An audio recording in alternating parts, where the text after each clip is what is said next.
आगे मत आओ, आगे मत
अरे स्कूलों मैंने इसके बारे में तो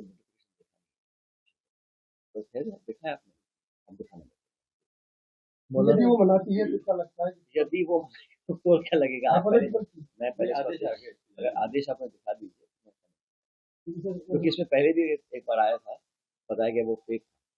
मौलाना मदनी ने कल एक बयान दिया है जिसमें न्यायपालिका को सवाल खड़े किए। साथ में ये भी कहा है कि जब जब जुल्म होगा जिहाद होगा। किसने बोला? मौलाना मोहम्मद मदनी। राजस्थान सरकार के 2 साल पूरे हो गए, तो एक बार फिर से अहिंसा की स्थिति लगी हुई है। दिल्ली दौड़ लगातार जब से सरकार का निर्माण हुआ है पूरी राजस्थान की सरकार, बल्कि मैं तो कहता हूँ बाकी राज्यों में ऐसा हाल है, ये हाल छत्तीसगढ़ में है, मध्य प्रदेश में, राजस्थान में, तो पार्टी के अंदर उनका क्या करना है नहीं करना मेरा कमेंट करने की जगह नहीं है। लेकिन जिस व्यक्ति को और जिस पद पर आसीन होते हैं एक जिम्मेदारी होती है। अनफॉर्चुनेटली जब से सरकार बनी तब से ही ये अनिश्चितता और ये इंडिसीजन और कंफ्यूजन पैदा हुआ है। रुकिए और जरा ध्यान से सुनिए। क्या आप हमारी इन खबरों से अपने व्यापार को भी बढ़ाना चाहते हैं? तो आप भी खबरों के दौरान इस तरह के एलिमेंट्स पर अपना विज्ञापन दे सकते हैं, या फिर ऐसे खबर के 1 मिनट बाद अपना पूरा विज्ञापन डलवाएं, जो कि 8 लाख से ज्यादा सब्सक्राइबर्स और फॉलोअर्स वाले द फैक्ट इंडिया चैनल्स और पेजेस से राजस्थान के कोने कोने में पहुंचेगा, और इससे आपका व्यापार, ब्रांड, सब कुछ बढ़ेगा। कौन चला रहा है, कब तक चलाएगा, कौन रहेगा, कौन जाएगा। और जब स्टेबिलिटी सिर्फ संख्या बल से नहीं होती, स्टेबिलिटी काम करने से आती है, दिखाने से आती है, दर्शाने से आती है। तो प्रदेश में लगभग 2 साल लगातार एक इंस्टेबिलिटी रही, इंडिसीजन रहा, खिंचाव रहा, तनाव रहा। और जैसा भी पहली बार देखा मैंने कि चीफ सेक्रेटरी को आपने 20 तरह से बदल दिया, फिर उनको लेकर आए, फिर बदल दिया, क्यों लेकर आए और क्यों हटा दिया आज तक कोई नहीं जानता। मंत्रिमंडल की संख्या भी पूरी हुई नहीं है, रोज सुनता रहता हूँ एक्सपेंशन होगा, ये होगा। डिपार्टमेंट जब बटे नहीं है, मंत्री को जो काम दिया नहीं गया पूरा कैसे करेंगे। दूसरा, जो अकाउंटेबिलिटी है वो किसी एक के ऊपर है नहीं, पॉलिटिकल भी बीजेपी के अंदर और गवर्नेंस के इश्यूज पर भी इतने सारे यहाँ आपदा इतनी बुरी आई पिछले महीनों में, लगातार हादसे हुए, कोई अकाउंटेबिलिटी, कोई स्क्रूटनी, कोई जिम्मेदारी ले नहीं रहा। तो सरकार का जो एक इकबाल होता है बहुत जल्द खत्म हुआ। हालांकि लास्ट के 1-2 साल में ऐसा होता है, लेकिन इस सरकार ने शुरू के 1-2 साल में ही सरकार ने अपना इकबाल खो दिया। मंत्रिमंडल का फेरबदल 10 मंत्रियों को ड्रॉप करने की ऐसी अफवाहें चल रही है। अब अफवाहों के बारे में कैसे जवाब दें?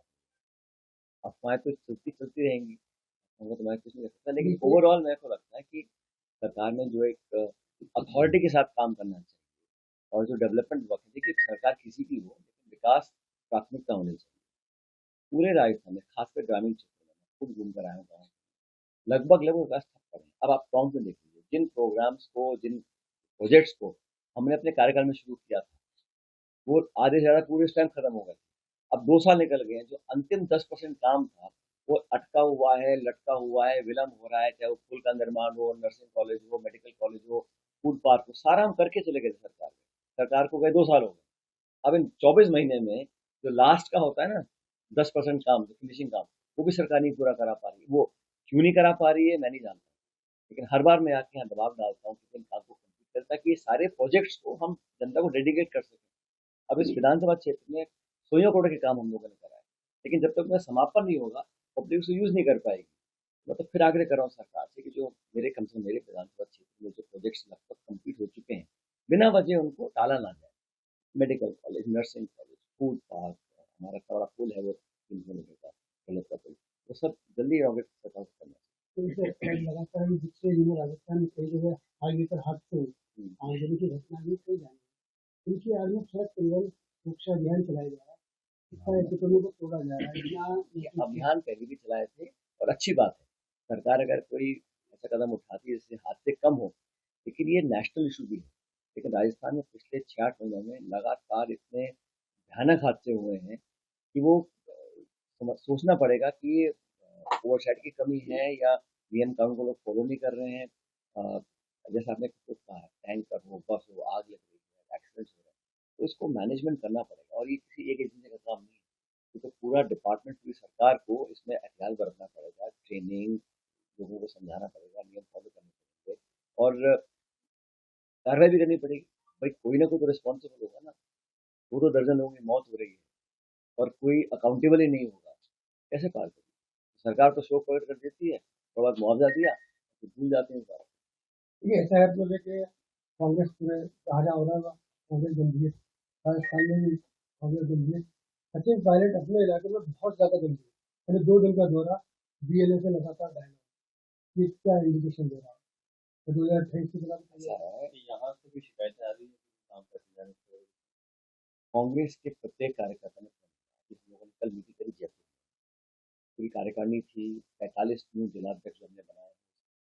तो पहली जिम्मेदारी ये दी गई कि एसआईआर के खिलाफ जो राहुल गांधी जी ने, अब पूरे देश की हम रैली कर रहे हैं दिल्ली में, गंभीरता को समझिए आप। वोट चोरी को लेकर एसआईआर उसमें एक पार्ट है, उसको लेकर राहुल गांधी जी और खड़गे जी दिल्ली में रैली कर रहे हैं, लाखों लोग वहां पर आएंगे। तो ये इशू कांग्रेस के लिए, विपक्ष के लिए, इंडिया अलायंस के लिए बहुत महत्वपूर्ण है। और भूलिए चुनाव बहुत जल्द होने वाले हैं, तमिलनाडु के अंदर, केरला के अंदर, और बाकी स्टेट्स के अंदर, आसाम के अंदर भी। तो वहां पर भी वहाँ कार्यकर्ता और सक्रिय इलेक्शन, लेकिन जो समझदार लोग हैं वो सब जनता के साथ रहकर वोट बनवाना, वोटर लिस्ट में नाम डलवाना, ये अलग बात है। और वोट कास्ट करवाना, हम तो किसी को वोट नहीं, हम तो कह रहे हैं भाई अधिकार नहीं छीनना चाहिए। बाकी जब मत का टाइम आएगा वो नागरिक तय करेगा उसको वोट डालना कि नहीं डालना, डालना किसको डालेंगे उसके ऊपर है। लेकिन वो अधिकार से वंचित ना रह जाए, ये हम सबके सिटीजन, हमारी जिम्मेदारी बनती है, उसको पूरा करना चाह रहे हैं। और राजस्थान में सब लोग सक्रिय हैं, जितने हमारे नेता है, कुछ छोटा है बड़ा है, सब अपने क्षेत्र में जा रहे हैं, क्योंकि भाई हम जीत कर जहाँ से जाते हैं उस पब्लिक की हमारी पहली रिस्पॉन्सिबिलिटी, उनके दुख दर्द में भागीदार है। बहुत इंसिडेंट यहाँ पे देखा कल मैंने गाँव क्षेत्र में, एक आगजनी हो गई थी, करंट लग गया था, मुआवजा नहीं मिला, पेंशन नहीं मिली। ये छोटे छोटे इशूज है, लेकिन उनके लिए बहुत बड़े इशू, वो टेकअप करना हमारी रिस्पॉन्सिबिलिटी है। सर पुलिस पहरे में खाद पड़ता है राजस्थान के अंदर, मंत्री तो छापे मार रहे हैं, खाद नहीं मिल रहा। भाई जब इंजन डबल है, दोनों सरकारें आती हैं और तो करते नहीं। और कृषि मंत्री भारत सरकार के कह चुके हैं हम कभी नहीं आने देंगे, यहाँ के मंत्री बोल रहे हैं कि कल आएगा परसों आएगा, लेकिन ये पहली बार नहीं हुआ है। लेकिन मुझे लगता है कि किसान और किसानी को सरकार को प्राथमिकता देनी चाहिए। इस सरकार में लगता है मुझे कि किसान की बात बोलने वाला जयपुर में कोई नहीं है। आप चिंता व्यक्त कर सकते हो, लेकिन धरातल पर एक्शनेबल पॉइंट्स कराने की अगर कोई बुद्ध किसी में हो तो मुझे नजर नहीं आ रही। और जब पुलिस पहरे में यूरिया खाद भी बटे, आप समझिए कि किल्लत कितनी बड़ी होगी। और ये किस लिए है? किसान कौन सा वो खाद को लेकर मुनाफा कमा रहा है, वो तो अपनी फसल पैदावार करने के लिए मांग रहा है। तो ये मुझे लगता है कि बहुत महत्वपूर्ण और गंभीर इशू है, और इस पे सरकार को बिना विलंब करे। और जैसे मैंने कहा, सरकार दोनों भाजपा की है ना, केंद्र और राज्य में। ये नहीं बोल सकते कि हमारे साथ भेदभाव हो रहा है। हमारी सरकार थी, मैं जानता हूँ यहाँ पे किला रुस्तान आई थी, हमने कितनी मेहनत कर कितने रैक मैंने हमने दिल्ली से मंगवाए थे ट्रेनों के अंदर, और यहाँ कोटा जयपुर काउंट के लिए। लेकिन फिलहाल इस सरकार ने गंभीरता से, क्योंकि किसानों के खिलाफ तो सरकार पहले काम करती है, कानून बना चुकी है 3 दिन। अभी सौदा मान वाले मुआवजा मांग रहे हैं, हम लोग सरकार से, हमारी सरकार से हमने एक पूरा पैकेज बनाया था, उसकी पूर्ति सरकार ने। सर जिले में अगर पेट्रोल विभाग द्वारा जो रोड बनाई जा रही है उनकी बात करें तो हाथों से ऊपर मैंने बात गड्ढे गड्ढे हो रहे हैं लोगों को।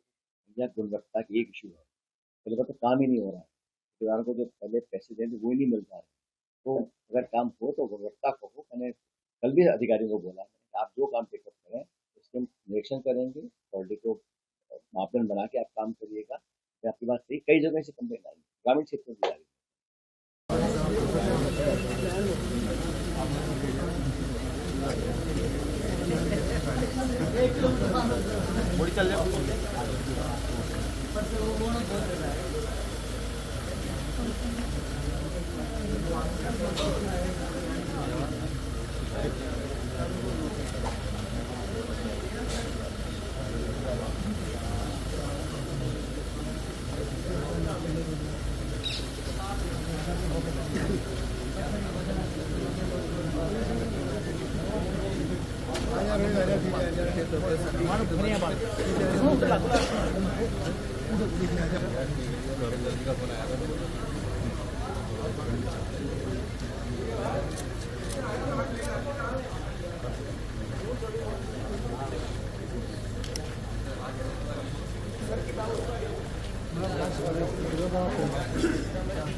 राजेंद्र जी पीछे आओ यार।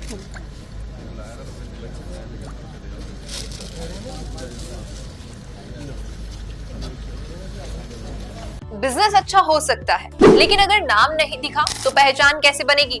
अब टेंशन छोड़िए, द फैक्ट इंडिया आपके बिजनेस को देगा वो पहचान जो पूरे राजस्थान में हर किसी तक पहुंचे। न्यूज चैनल पर विज्ञापन, पॉडकास्ट और प्रमोशन के जरिए आप सीधे 5 लाख सब्सक्राइबर और 10 करोड़ से ज्यादा व्यूज तक अपनी पहुंच बना सकते हैं। तो देर किस बात की, आज ही द फैक्ट इंडिया से जुड़िए और अपने बिजनेस को बनाइए हर घर का नाम।